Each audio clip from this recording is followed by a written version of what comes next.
There's a hidden chamber within you, a place you've never been taught to enter, a secret passage between your thoughts and reality itself. Marcus Aurelius knew it. The ancient Stoics protected it. And today, most people live their entire lives without ever discovering it exists. But what if I told you that everything you've been searching for, every answer you've desperately needed, every transformation you've been aching to experience, is locked behind one single door? A door that opens not with a key but with awareness. This isn't about motivation. This isn't about discipline. This is about something far more ancient, far more powerful. This is about the activation code of consciousness itself. And by the end of this video, you'll understand why the greatest minds in history kept this knowledge close, why they spoke in riddles and metaphors, and why this single realization has the power to reorganize your entire existence. Stay with me, because what you're about to discover changes everything. Before we begin this journey together, if this resonates with you, if you feel that pull toward deeper truth, subscribe to this channel and leave a like. Share this with someone who needs to hear it. Your support allows us to continue bringing this wisdom to those who are ready. Now, let's enter the chamber. You wake up every morning into the same patterns, the same thoughts circling like vultures over the landscape of your mind. The same fears, the same desires, the same endless loop of mental noise that pretends to be you but isn't. Most people believe they are their thoughts. They identify so completely with the voice in their head that they never stop to ask the most important question: who is listening to that voice? Marcus Aurelius sat in his tent, surrounded by the chaos of war, and he asked himself this very question. He was the most powerful man in the known world, yet he understood something most emperors never grasp. He understood that true power doesn't come from controlling others. It comes from discovering the secret architecture within your own consciousness. He wrote in his meditations, "You have power over your mind, not outside events. Realize this, and you will find strength." But what does that really mean? Not the surface interpretation, the motivational poster version, the deep truth beneath it. It means there is a part of you that exists beyond thought. A witnessing presence. A silent observer that watches the storm of your mind without being swept away by it. This is the secret part of life that activates the power of the mind.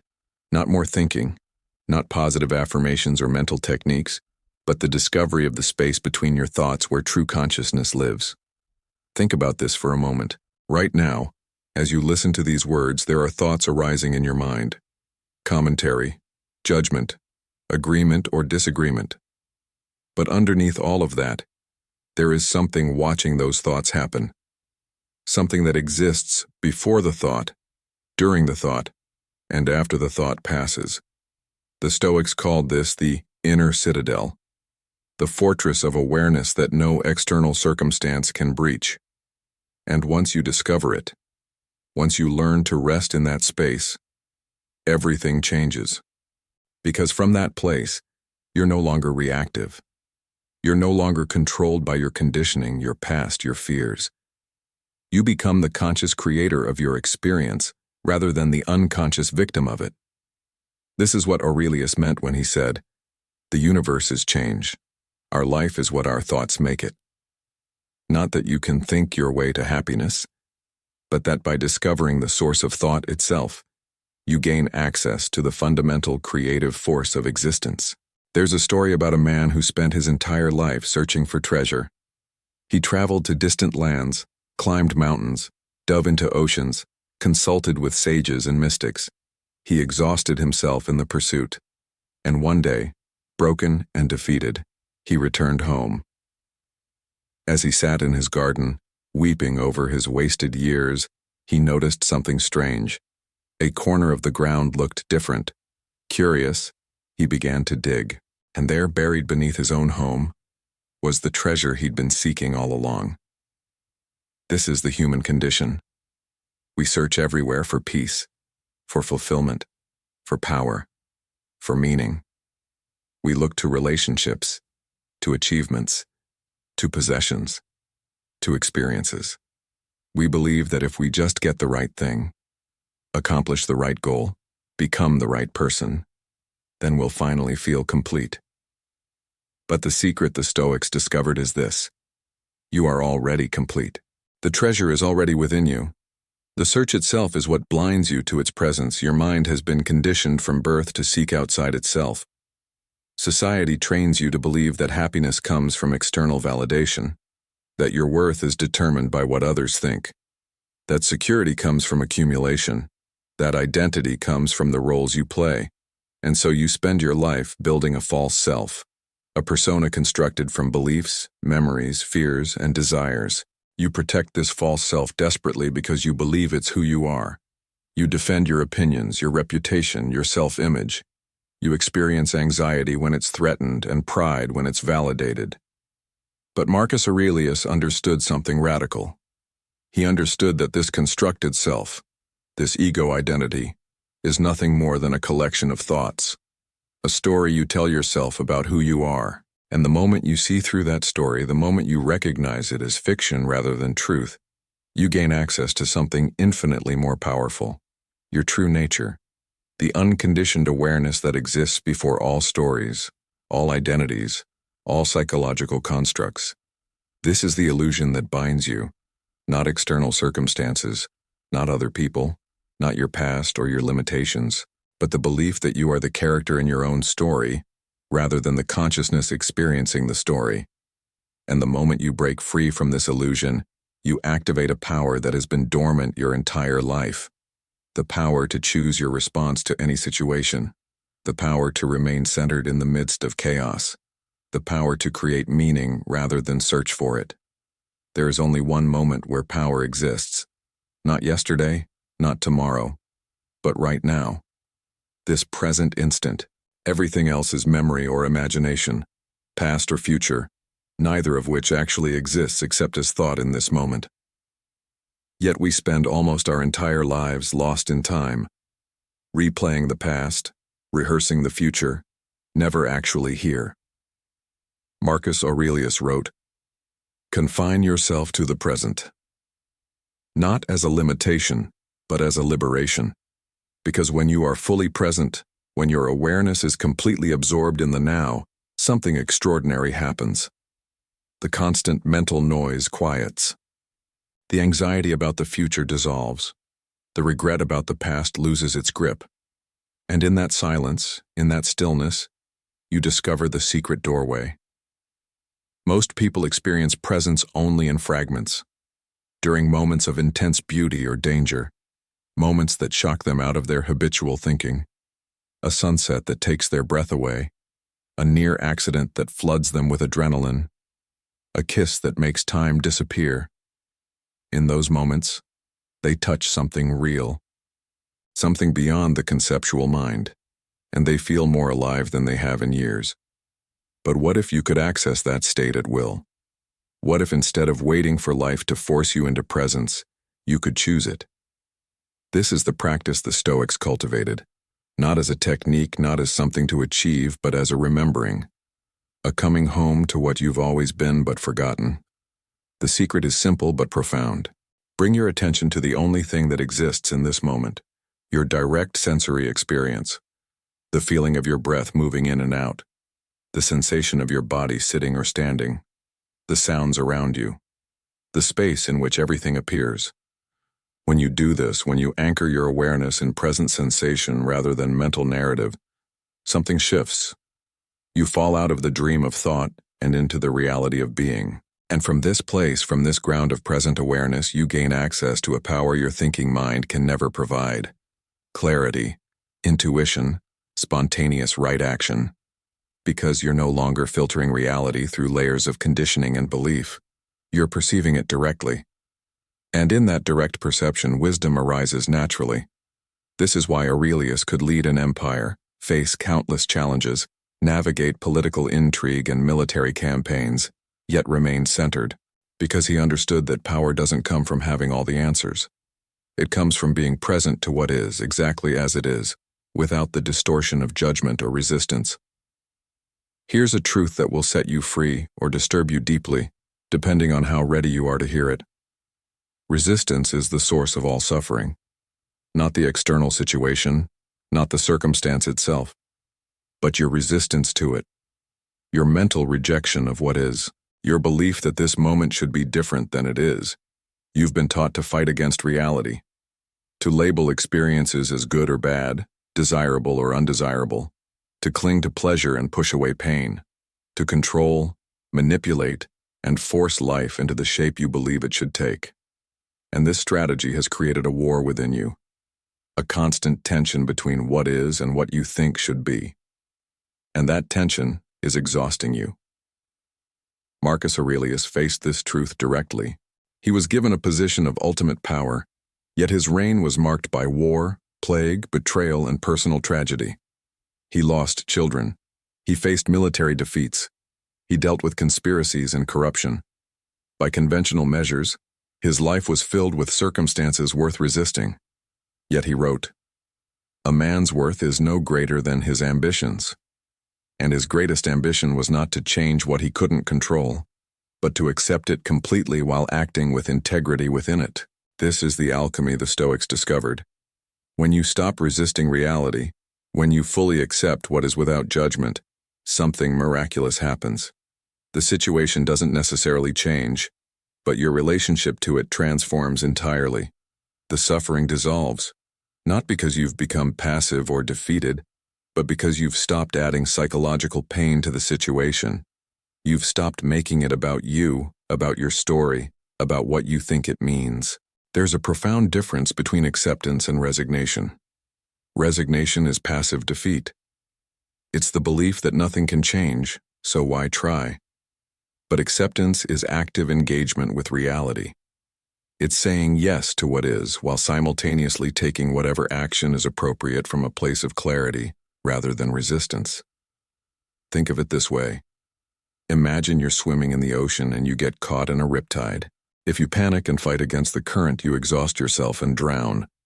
But if you accept the current, if you swim parallel to shore rather than against the pull, you escape it. The current doesn't change, but your relationship to it does. And that changed relationship saves your life. This is what happens when you practice radical acceptance.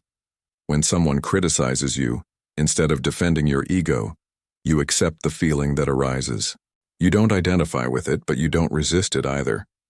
You let it move through you. When you fail at something, instead of spiraling into self-judgment, you accept the failure as information. You learn from it without making it mean something about your worth. When life delivers pain, instead of asking, "Why me?" you ask, "What now?"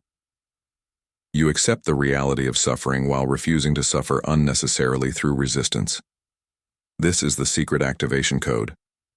Acceptance, not as spiritual bypassing or toxic positivity, but as the deepest form of power.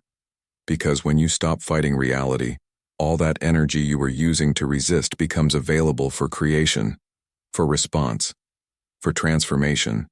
You move from victim consciousness to creator consciousness, and everything shifts. There's a practice the Stoics engaged in that most modern people find morbid or depressing. They meditated on death, not occasionally, but daily. Marcus Aurelius wrote, "You could leave life right now. Let that determine what you do and say and think." And this wasn't pessimism. It was the ultimate liberation.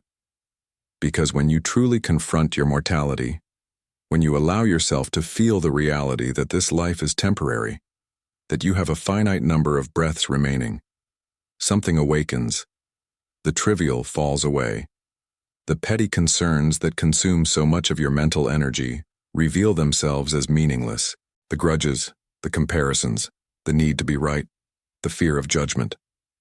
All of it dissolves in the face of death's certainty. Imagine today is your last day alive. Not theoretically, but actually. You have 24 hours left. What would matter to you? Would you spend it worrying about what people think? Would you waste it scrolling social media or nursing resentment? Would you let fear stop you from telling someone you love them? Would you postpone joy, waiting for some future moment that will never come? The death meditation isn't meant to make you depressed. It's meant to wake you up, to shock you out of the trance of endless time, because you live as if you have forever. You postpone what matters, telling yourself someday. You hold back your full expression, your authentic self, your deepest truth, believing there will always be another chance. But there won't be. There is only now. This moment. This breath. Marcus Aurelius understood this viscerally. He lived in an era where death was everywhere. Plague, war, political execution. Life was fragile and uncertain. And rather than making him fearful, this awareness made him free.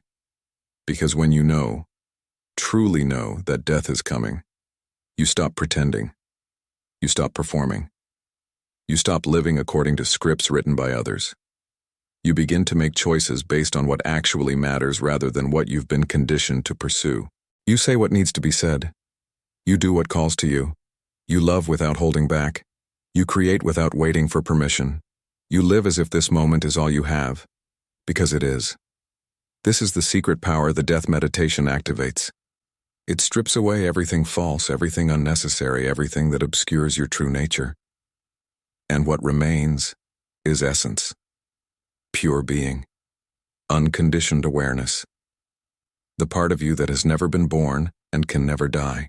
The part that is watching even now as these words land in your consciousness. The eternal witness that survives every thought, every experience, every version of yourself you've ever been. When you connect with that part, death loses its power over you. Not because you won't die, you will, but because you realize that what you truly are cannot die. The body will return to earth. The personality will dissolve.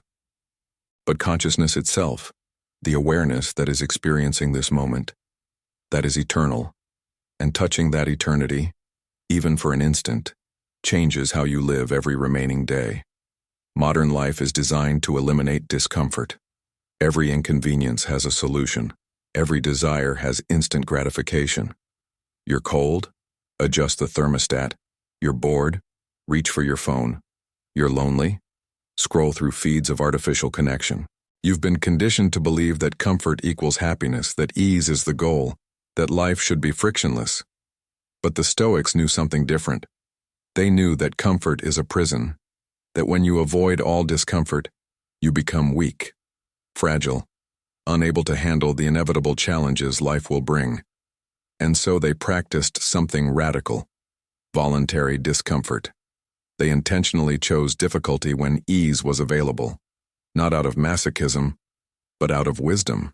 Marcus Aurelius, despite his wealth and position, would sleep on a hard floor. He would fast when food was abundant. He would practice enduring cold when he could be warm. Why? Because he understood that resilience isn't built in comfort. It's forged in challenge. And more importantly, he understood that attachment to comfort makes you a slave to circumstance. Think about your own life. How much of your energy is spent pursuing comfort and avoiding discomfort? How many decisions do you make based on what's easier rather than what's right or meaningful? How often do you choose the path of least resistance simply because it's less uncomfortable in the moment? And what has that strategy cost you? Every time you hit the snooze button instead of getting up when your alarm rings, you're training yourself to prioritize comfort over commitment. Every time you scroll social media instead of doing the difficult creative work, you're reinforcing the pattern of avoidance. Every time you stay silent when you should speak up because it's uncomfortable to be honest, you're weakening your integrity. The secret practice is this: deliberately choose discomfort, take cold showers, fast occasionally, sit with boredom without reaching for distraction, have difficult conversations, do the hard thing first, exercise when you don't feel like it, create when inspiration is absent. Not to punish yourself, but to train yourself, to prove to yourself that you can handle discomfort, that you're stronger than your momentary preferences, that you are not controlled by the seeking of pleasure and avoidance of pain. Because here's what happens when you practice this consistently. You become anti-fragile. You don't just tolerate difficulty, you grow from it. You actually become stronger through stress and challenge rather than being weakened by it. And more importantly, you activate a power within yourself that most people never access. The power to do what needs to be done regardless of how you feel. The power to remain centered when everything around you is chaos. The power to choose meaning over comfort, purpose over pleasure, truth over ease. This doesn't mean becoming harsh or rigid. It means building the capacity to stay present and engaged even when your nervous system is screaming at you to flee, to numb out, to seek relief. It means developing the inner strength to face reality without flinching, to meet challenges without collapsing, to endure suffering without being destroyed by it. Marcus Aurelius faced countless situations where comfort was not an option: brutal military campaigns in the freezing cold, political betrayals that would break most people, personal losses that would crush an ordinary heart. But because he had trained himself through voluntary discomfort, because he had built his inner fortress through practice, he could meet these challenges without being consumed by them. This is the power available to you.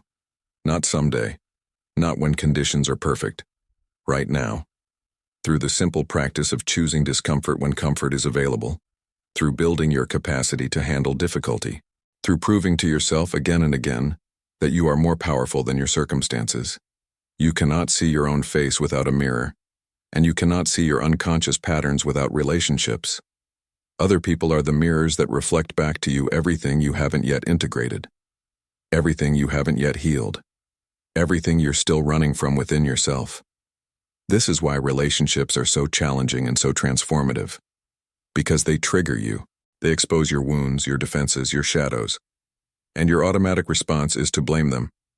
To believe that if only they would change, if only they would behave differently, then you could finally be at peace. But this is a trap. A fundamental misunderstanding of how consciousness works. Marcus Aurelius wrote, "The best revenge is to be unlike him who performed the injury." He understood that when someone triggers you, when they hurt you or betray you or disappoint you, they are actually giving you a gift. They are showing you where you are still attached, still identified, still unfree.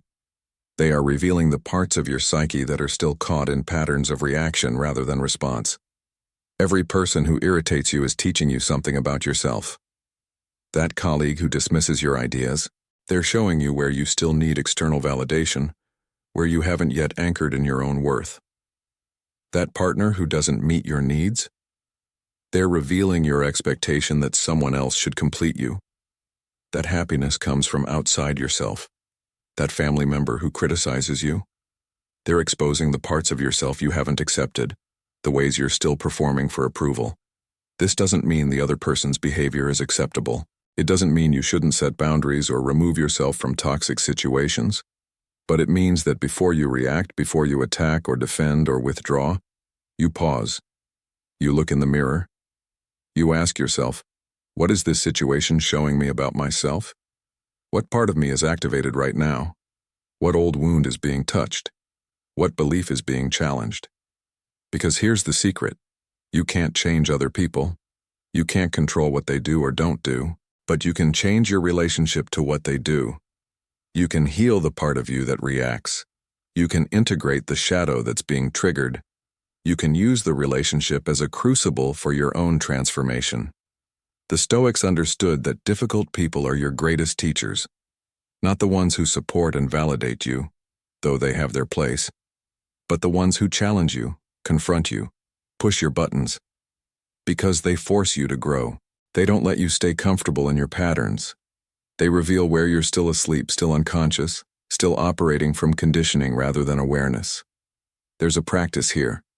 When someone triggers you, instead of immediately reacting, take a breath. Feel the sensation in your body. Notice the story your mind is creating about what's happening. Then ask, what would it look like to respond from my highest self rather than my wounded ego? What would Marcus Aurelius do in this situation? Not to suppress your feelings or bypass your needs, but to act from wisdom rather than reactivity. Sometimes the answer is to set a firm boundary. Sometimes it's to communicate your truth clearly. Sometimes it's to remove yourself from the situation entirely.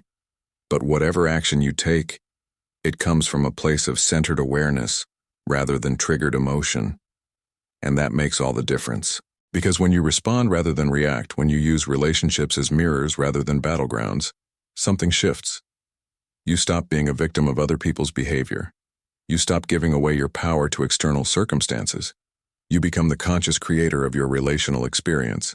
And paradoxically, when you stop trying to change others and focus on your own transformation, Your relationships often transform naturally. There is something you are meant to do in this life, not meant in the sense of destiny or fate imposed from outside, but meant in the sense that there is work that calls to your soul, work that makes you feel alive, work that feels like expression rather than obligation. The Stoics called this your daimon, the guiding spirit within you that knows your purpose. Marcus Aurelius, despite being emperor, despite having unlimited power and resources, understood that his sacred work was not domination or glory. It was integrity. It was living according to nature. It was being a philosopher king who served rather than ruled. He wrote, "Waste no more time arguing about what a good man should be one." But most people never do their sacred work. They spend their lives in jobs that drain them, in relationships that diminish them, in routines that numb them. Not because they have no choice, though they believe that, but because they're afraid. Afraid of failure, afraid of judgment, afraid of not being enough. And so they settle. They play small. They wait for permission that will never come. The secret is this: your sacred work doesn't require permission. It doesn't require perfect conditions. It doesn't require you to be fearless or fully healed or completely ready. It requires only that you begin, that you take one step toward what calls you, even when that step terrifies you, that you honor the pull of your soul over the comfort of your conditioning. Your sacred work might be creating art that expresses what language cannot. It might be starting a business that solves a problem you deeply care about. It might be raising children with presence and love. It might be healing others through medicine or therapy or simple listening. It might be teaching, building, writing, organizing, serving. The form doesn't matter. What matters is that it resonates with the deepest part of you, that it feels like truth. But here's what you need to understand. Your sacred work will not always feel good. In fact, it will often be uncomfortable, frustrating, lonely. You'll doubt yourself. You'll face obstacles. You'll want to quit 1,000 times. And this is where most people abandon their calling. They mistake discomfort for a sign they're on the wrong path. They believe that if something is meant for them, it should be easy. But this is a lie. The Stoics knew that anything worth doing requires effort, requires sacrifice, requires the willingness to fail and keep going anyway. Marcus Aurelius didn't wake up every day feeling inspired to be emperor. He had to drag himself through exhaustion and disappointment and tragedy. But he did it anyway because it was his work, his contribution, his way of serving something larger than himself. This is the activation of power, not waiting until you feel like it, not waiting until conditions are perfect, not waiting until fear disappears, but doing the work anyway. Showing up even when inspiration is absent, creating even when you doubt the value, serving even when you're not acknowledged, because you understand that your sacred work isn't about you, it's about what moves through you. It's about being a channel for something greater than your small self. And when you commit to this, when you make your sacred work the organizing principle of your life rather than an afterthought, everything changes. Not overnight, not magically, but gradually, steadily you become aligned. You stop feeling like you're living someone else's life. You stop waking up with dread. You stop needing external validation because you're validated by the work itself, by the knowing that you're honoring what you came here to do. This doesn't mean quitting your job tomorrow or burning your life down. It means finding the thread of your sacred work and following it. Maybe it starts as 15 minutes a day. Maybe it's a side project. Maybe it's a subtle shift in how you approach what you're already doing. But you honor it. You protect it. You let it guide you. And over time, it grows. It takes up more space. It becomes not what you do on the side, but what your life is organized around.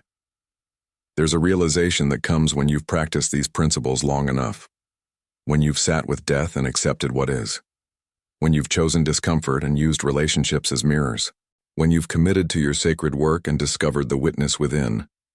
The realization is this: there is no separation. Everything you thought was divided is actually one. Marcus Aurelius wrote, "Everything is interwoven, and the web is holy." He saw what mystics across all traditions have seen, that the apparent boundaries between self and other, between mind and body, between inner and outer, are illusions created by thought.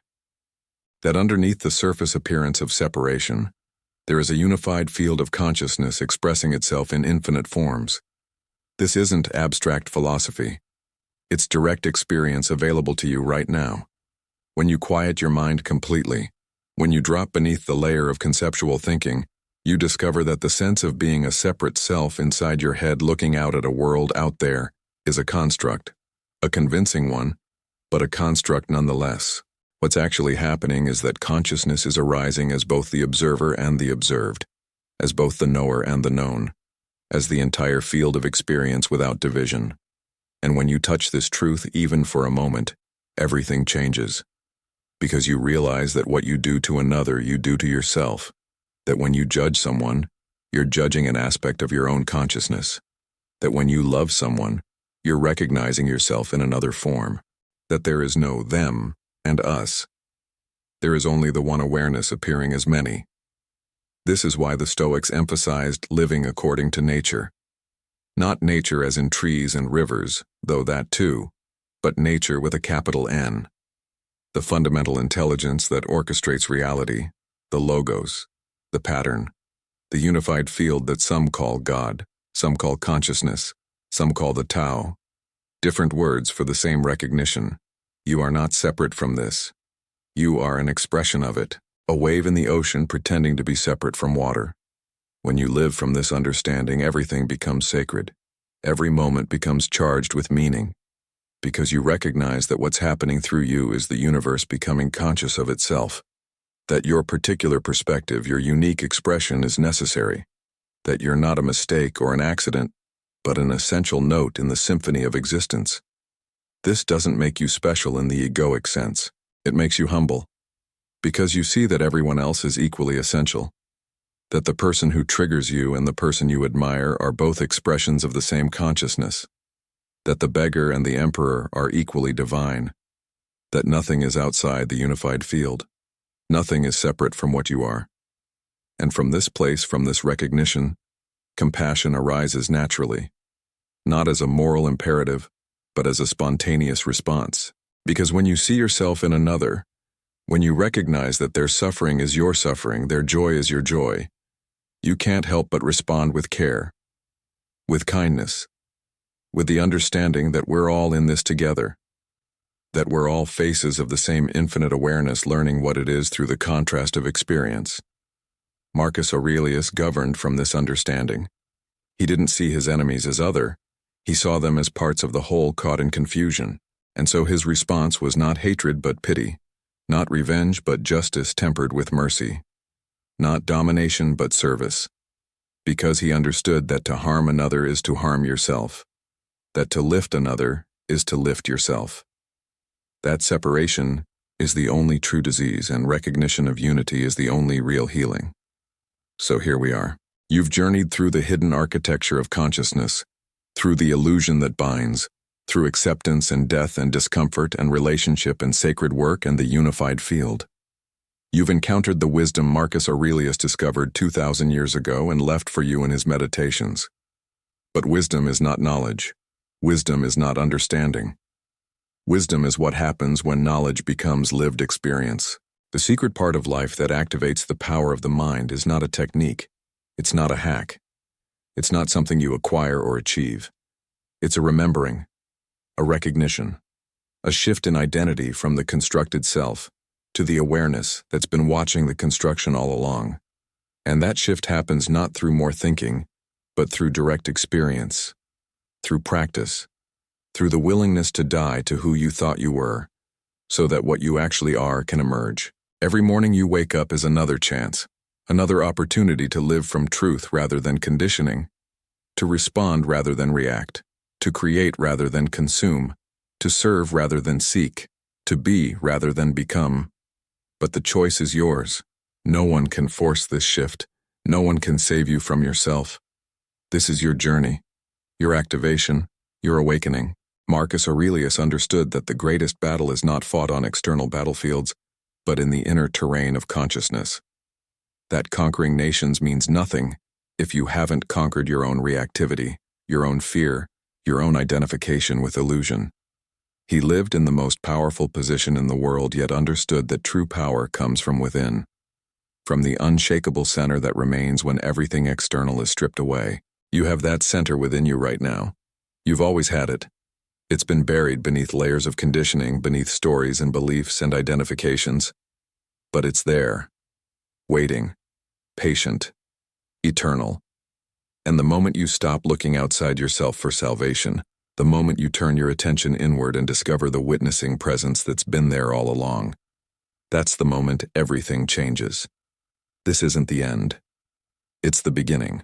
Because once you've seen the truth of what you are, once you've touched the power that lives in present awareness, you can't unsee it. You can forget temporarily. You can get lost in thought and reactivity and drama, but you know the way back. You know where home is. And gradually, slowly, you begin to live more from that place and less from the constructed self. Your life becomes an expression of consciousness rather than an attempt to fix consciousness. Your relationships become opportunities for love rather than arenas for ego battles. Your work becomes service rather than striving. Your challenges become invitations rather than obstacles. Not because circumstances change, though they might, but because you've changed your relationship to circumstances. You've activated the power that was always there, dormant, waiting for your recognition. So I invite you now, not at some future moment but right now, to pause, to feel your breath, to notice the space in which thoughts arise and pass, to recognize the awareness that is reading these words. That awareness is not your personality. It's not your history. It's not your achievements or failures. It's the eternal witness, the unconditioned presence. The secret part of life that Marcus Aurelius discovered and tried to point you toward with his words. You don't need to become anything. You don't need to fix anything. You don't need to wait for better circumstances. You only need to recognize what's already here, what's always been here, what can never not be here. And from that recognition, let your life unfold. Let your sacred work emerge. Let your relationships transform. Let your power activate not through force, but through alignment with what you truly are. This is the path, simple but not easy, ancient but forever new, walked by Marcus Aurelius, by countless sages and philosophers and ordinary people who discovered the extraordinary within the ordinary. And now it's your turn. The secret has been revealed. The activation code has been given. What you do with it is entirely up to you. But know this. You are not alone on this path. You are supported by the wisdom of all who have walked it before. You are held by the consciousness that expresses itself as everything. You are exactly where you need to be, learning exactly what you need to learn, becoming exactly who you're meant to become. Trust the process. Trust yourself. Trust the unfolding. And remember the words of Marcus Aurelius. The impediment to action advances action. What stands in the way becomes the way. Your challenges are not obstacles to your awakening. They are the path itself. Every difficulty is an opportunity to practice. Every trigger is an invitation to go deeper. Every moment is a chance to choose consciousness over unconsciousness, truth over illusion, love over fear. The power is yours. It always has been. Now go and activate it.